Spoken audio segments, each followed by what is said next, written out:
अल्हम्दुलिल्लाह रब्बिल आलमीन वस्सलातु वस्सलामु अला रसूलिल अमीन इला यौमिद्दीन अम्मा बाद।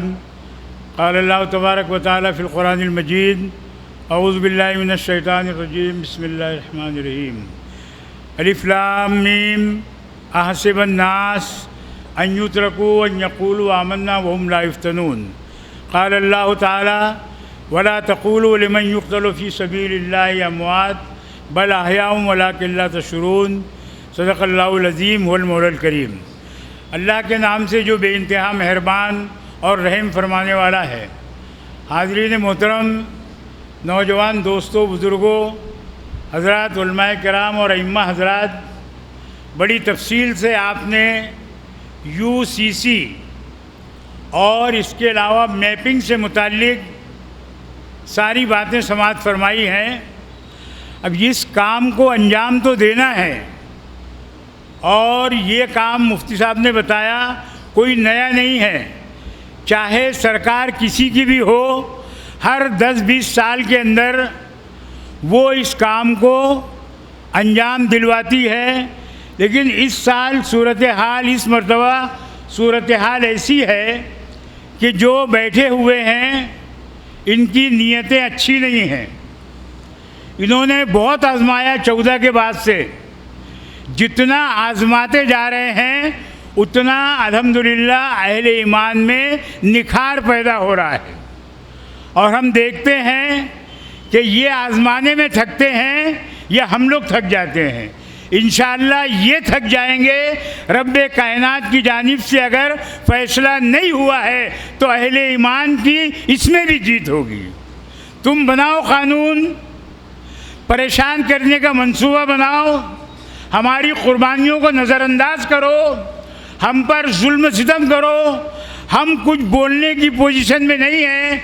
हम सिर्फ ये कह रहे हैं कि वफ़ादारी को परखा जा रहा है, वफ़ादारी को परखा जा रहा है, हमारा जिस्म दागा जा रहा है। न जाने क्या ख़ता हमसे हुई है, हमें किस्तों में लूटा जा रहा है। इसके अंदर एक ख़ता हमारी तो ये है कि हमारा कनेक्शन रब्बे कायनात की ज़ात से टूट चुका है। मौलाना बता रहे थे 8 दिन की, 3 की, 8 की, खाट की, 360 की पॉलिसी बनी हुई है। लोग समझते हैं कि मैंने बहुत बड़ा तीर मार दिया। तालिब इल्मी के ज़माने में मुफ्ती साहब 64 या 65 था, 64-65 का अरसा था। मस्जिद मदरसे से मुत्तसिल थी, जमात का काम, नया दावत का काम शुरू हुआ था। मैं अपनी कुछ बातें बताऊंगा लेकिन ये भी बहुत ज़रूरी है। तो जमात वाले आते थे, बाद जोहर के ऐलान करते थे, भाई कुछ देर रुक जाइए, अल्लाह रसूल की बात होंगी या दीन की बात होंगी। हम लोग बैठ जाते थे। अब वो जो भी थे जिनको उनका मशवरा होता था वो खड़े रह के बोलते थे कि भाई अमर बिल मारूफ और नही अनिल मुनकर करते रहो।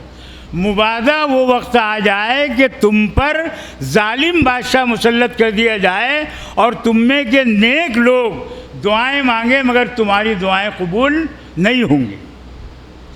अब वहाँ से सुन के आते थे, उस्ताद को बोलते थे, उस ज़माने के अंदर माहौल बिल्कुल खुशगवार था, हर तरफ हरियाली थी, टेंशन का तस्वुर तक नहीं था।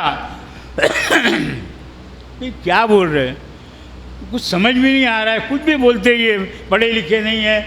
असातिज़ा बोलते थे नहीं वो हदीस का मफ़हूम बयान कर रहे हैं, वो हदीस का मफ़हूम बयान कर रहे हैं, उनको बुरा मत बोलिए। हमारे समझ में नहीं आता था। लेकिन जैसे जैसे हालात गुज़रते गए, उस वक्त 8 साल की उम्र होंगी, अब तो मैं समझता हूँ कि ग़ालिबन 70 से ऊपर है और बहुत सारे दूसरे बैठे हैं जो डायमंड जुबली के करीब हैं, देख रहे हैं, नित नई चीज़ें देख रहे हैं। और मुसलमान तो अल्हम्दुलिल्लाह इतना मुतमईन बैठा हुआ है कि अब हर घर के अंदर मोबाइल आ चुका है। वो कुछ नहीं कर रहा है, वो कुछ नहीं कर रहा है, बस वो फॉरवर्ड कर रहा है। फॉरवर्ड कर, इतनी बार दुरूद शरीफ पढ़ो, इतना सवाब, ये हदीस, ये फना, ये लिखा। रात के अंधेरे में 3 बजे सफ़र से आना हुआ। हमारे शहर औरंगाबाद में एक रोशन गेट एक मकाम है, उससे मुत्तसिल आगे गली में हमारा पुराना मकान था। तो हम लोग जब गाड़ी छोड़कर गली में घुसे तो देखा हमने बच्चों के झुंड अलग अलग बने हुए हैं। हम बोले यार ये अभी तक नहीं सोए, जब करीब से गुजरे तो किसी की आवाज़ नहीं आ रही। नौजवान बच्चे। हमने कहा यार ये लोग अल्लाह के ज़िक्र में इतना मसरूफ़ है, कोई शायद दुरूद शरीफ पढ़ रहा, कोई सुभान अल्लाह वहमदी पढ़ रहा है, पता नहीं क्या है। हर बच्चा कीड़े मकोड़े की तरह पड़ा हुआ है, आड़ा टेढ़ा, उसके हाथ में मोबाइल है और कान में क्या बोलते हो लगा हुआ है। हमने एक को देखे, हम बोले यार ये मसरूफ़ है, आगे गए। लेकिन 4-5 ग्रुप देखे तो हम परेशान हो गए कि भाई क्या बात है। एक को उठाया हमने बोले भाई क्या बात है, तो उसको आवाज़ सुनाई नहीं दी, धक्का देना पड़ा और उसने कहा कि नहीं हज़रत कुछ नहीं, हम ये देख रहे हैं। ये नौजवानों का मामला है। यानी अब सूरत हाल ऐसी बनी है, मैं हमेशा कहता हूँ इसके अंदर उलमा भी शामिल हैं, वो भी लिख देते कुछ भी। अभी बकरीद के मौसम में क्या क्या लिखे, बात दूसरी हो जाएंगी। वो भी मुतमईन है अल्हम्दुलिल्लाह कि नहीं हमने बहुत बड़ा काम किया।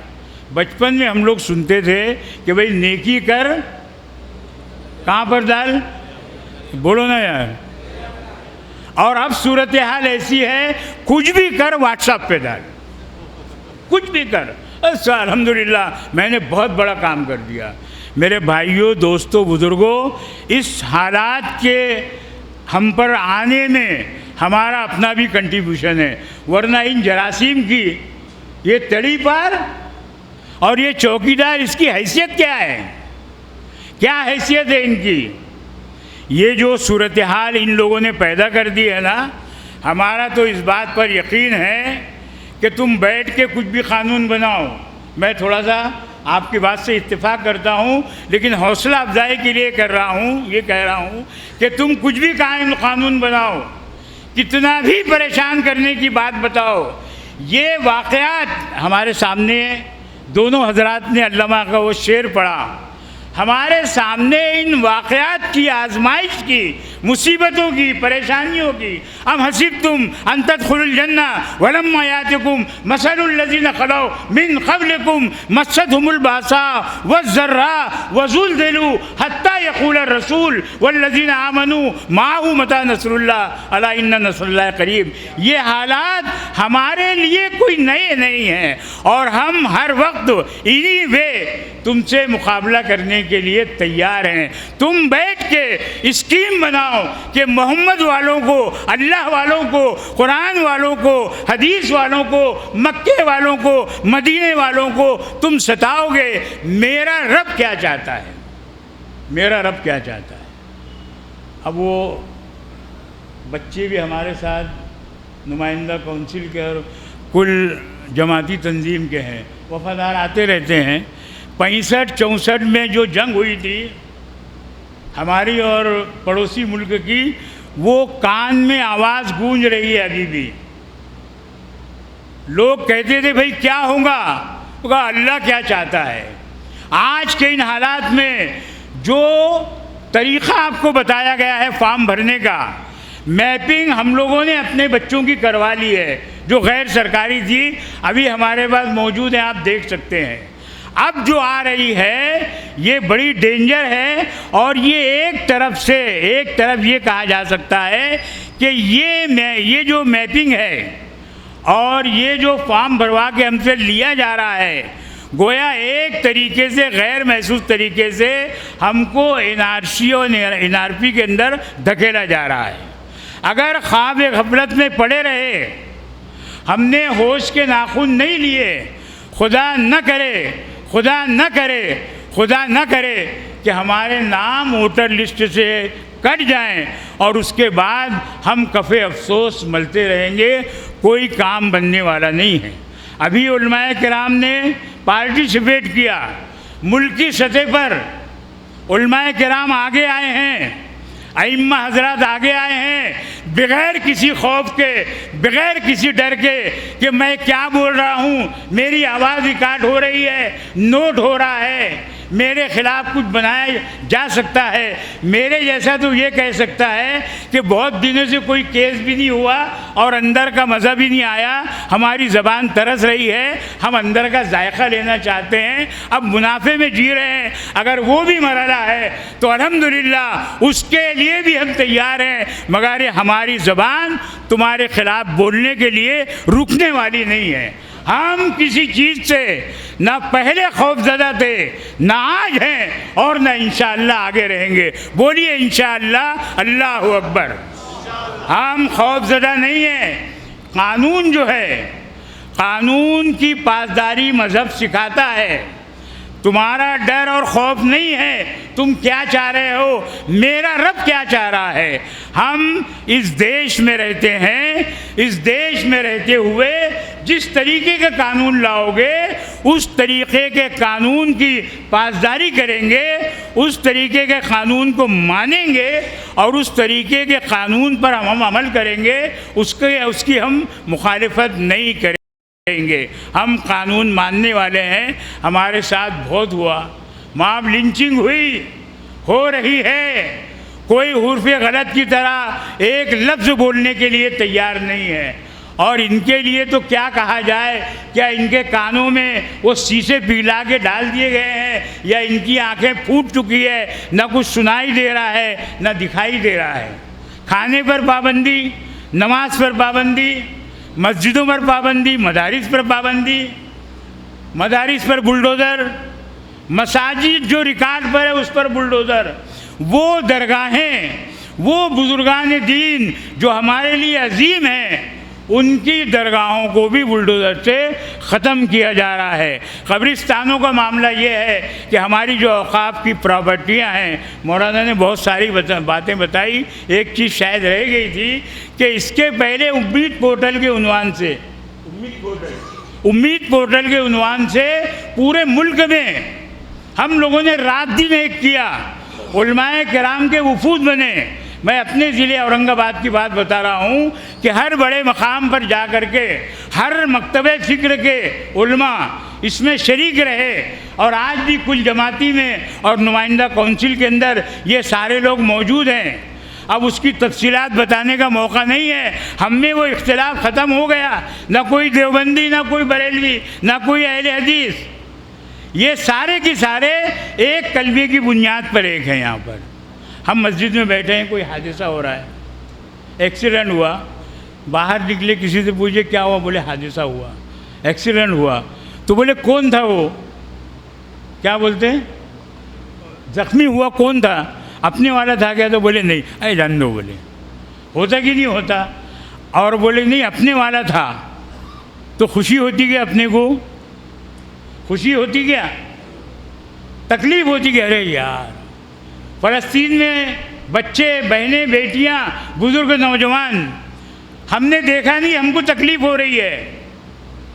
और फिर अब वो एक मसले में जाना नहीं है, नहीं बोले वो शिया था और ये सुन्नी है। बोले अरे अल्लाह के बंदो, अल्लाह रब्बुल आलमीन ने इरशाद फरमाया और वही मर्द मुजाहिद था जिसने उस आयत पर अमल किया, वमा लकुम ला तुक़ातिलून फ़ी सबीलिल्लाह, वमा लकुम ला तुक़ातिलून फ़ी सबीलिल्लाह वल मुस्तज़अफ़ीन मिनर रिजाल वन निसा वल विल्दानिल लज़ीना यक़ूलूना रब्बना अख़रिजना मिन हाज़िहिल क़रयति ज़ालिमि अहलुहा वजअल लना मिन लदुनका वलिय्यन वजअल लना मिन लदुनका नसीरा। बचाया, बातिल की आंखों में आंखें डाल के उसने देखा नहीं कि मैं तनाव हूँ। आज हमारे लिए वो सबक है कि हम भी किसी किस्म के खौफ में ना आए, परेशान ना हो।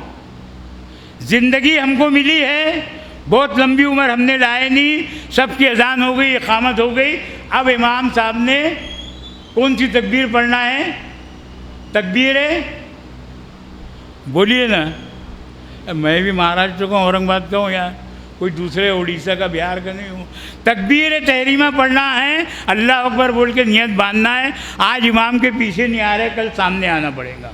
मेरे भाइयों, दोस्तों, बुज़ुर्गों, ये सिर्फ़ एक अवेयरनेस की नशिस्त है और हम लोग सिर्फ कुछ मकामात पर जा कर के अवेयरनेस पैदा कर रहे हैं। हमारे उलमा और अइम्मा हज़रात की और मकामी पढ़े लिखों की ये ज़िम्मेदारी है कि वो वफूद बनाएं, लोगों को जमा करें और ये जो मैपिंग का मामला आ रहा है, फॉर्म भरने का मामला आ रहा है, हम उसके मुतालिक तवज्जो दें। बहुत ही तालीम याफ्ता हमारे बच्चे अल्हम्दुलिल्लाह हमारे दरमियान के अंदर हैं। मैं बता रहा था कि उम्मीद पोर्टल के उन्वान से हम लोगों ने बहुत मेहनत की, मगर आज हमारे इल्म में ये आया कि वो उम्मीद पोर्टल का काम जो गुज़िश्ता साल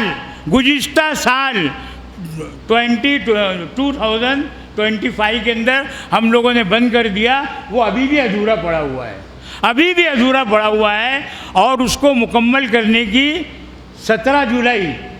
17 जुलाई उसकी आखिरी तारीख है। अभी भी अगर इनामी ज़मीन है, खानका है, दरगाह है, ईदगाह है, मदारिस हैं, मसाजिद हैं, तो हमें होश के नाखून ले करके उसका वेरिफिकेशन करके वह अपने मुताल्लिक़ा औक़ाफ़ से मालूम करना चाहिए कि बताइए हमारा मामला कहाँ तक हुआ है, कहाँ तक नहीं हुआ है। हम बैठे हैं, बस कलमा पढ़ लिए हैं, जन्नत में तो हमको आज निकल जाना है, एक एक मोमिन चला जाएगा, लेकिन ये जो भुगतेंगे मेरे भाइयों, दोस्तों, बुज़ुर्गों, ये हमारे आने वाली नस्लों पर बहुत बड़ा एहसान होगा। वो दुआएं देंगी कि वाकई हमारे आबा और अजदाद ने, अब आगे कैसा हाल आता है, कैसे हुक्मरान आते हैं, इसकी कोई गारंटी नहीं है, इससे डर और खौफ का मामला नहीं है, लेकिन जितना मौका हमको मिल रहा है हम कम से कम उतने मौके का फ़ायदा उठा के अपने कागजात को दुरुस्त करवाएं। जैसा हज और उम्रे पर जाने के लिए पहले नहीं होता था, अब एक एक अल्फाज को जो है वेरीफाई किया जा रहा है। भाई लोग भागते हैं, करवाते हैं कि नहीं करवाते। वैसे ये मामला, मेरी बेटी किसी दूसरे गांव दी गई है, दूसरे की बेटी मैंने लाई है, बहुत आसान मामला है, मिनटों के अंदर वो मसला हल हो जा रहा है। होश के नाखून लेकर के हमें इन चीज़ों पर अमल करना है, अल्लाह से करीब होना है, अल्लाह की तरफ झुकना है, रब कायनात के सामने दुआओं के लिए हाथ उठाना है, सजदे में जाना है कि ऐ रब्बुल आलमीन, हमारे मुल्क की, अहले ईमान की, नौजवानों की, बुज़ुर्गों की, बूढ़ों की, बच्चों की, बहनों की, माँओं की, बेटियों की, बच्चियों की, अल्लाह रब्बुल आलमीन और हमारे दीन और ईमान की और अहले ईमान के माल और दौलत की अल्लाह रब्बुल आलमीन हिफाजत फरमाए। ये दुआएं भी करना पड़ेगी। और ये एक अज़्म अपने दिल में, मैं अपनी बात ख़त्म कर रहा हूँ, मैं अक्सर ये बात कहता हूँ, ये अज़्म रखना है, किसी में कोई ताकत नहीं, हमारा कोई कुछ नहीं बिगाड़ सकता जब तक रब्बे कायनात ना चाहे। अभी लॉकडाउन के पहले यही लोग पूरे मुल्क में शुतरे बेमहार की तरह हिनहिनाते फिर रहे थे कि हम इनको खदेड़ देंगे और यहाँ से निकाल देंगे। डिटेंशन कैंपर के जो है बनाए जा रहे थे सेंटर, और हमको डर और खौफ में मुब्तला किया जा रहा था। अल्लाह रब्बुल आलमीन की रहमत जोश में आई, बहुत सारे अल्लाह के बंदों ने दुआएं मांगी, रब्बे कायनात ने ऐसा निज़ाम बनाया कि लॉकडाउन लगने के बाद डंडे मार मार करके मुसलमान हो या दूसरा कोई हो, इनको घरों में खदेड़ दिया गया कि घरों में जाओ, बाहर मत निकलो। अरे हमको बाहर कर रहे थे ना तुम, अंदर भेज दिए, सब बंद कर दिए, मस्जिद, मंदिर, गुरुद्वारा, चर्च है, धम है, रेल है, सारा हवाई जहाज़ है, मोटर गाड़ी है, 4 व्हीलर 2 व्हीलर, सब बंद कर दिए। रब्बे कायनात की ज़ात पर यकीन रखिए, जो मरहला हमारे सामने आ रहा है उस मरहले पर आप पाबंदी से अमल कीजिए। मौलाना ने जिस फार्म का तस्करा किया है आपके सामने कि BLO के पास से फार्म हासिल करें और उसको फिलअप करें, एक मशवरा उसके अंदर मेरा ये है कि जो फार्म आपको मिले, चाहे आप बहुत वेल एजुकेटेड हों, लेकिन उसका ज़ेराक्स करके एक फार्म सामने रख के पहले पेंसिल से उस फार्म को भरें, पहले पेंसिल से भरें और उसकी पूरी स्पेलिंग एक एक मिला करके देखें, और जब उसका वेरिफिकेशन हो गया तो फिर उसको पेन से लिखें, डायरेक्ट पेन से फार्म ना भरें। करेंगे इंशाअल्लाह। रब्बे कायनात से मैं दुआ करता हूँ कि आज के इन हालात में जो बातें हज़रात उलमाए किराम ने कही है वो हमें सुनने और अमल करने की तौफीक अता फरमाए। किसी कहने वाले ने कहा है,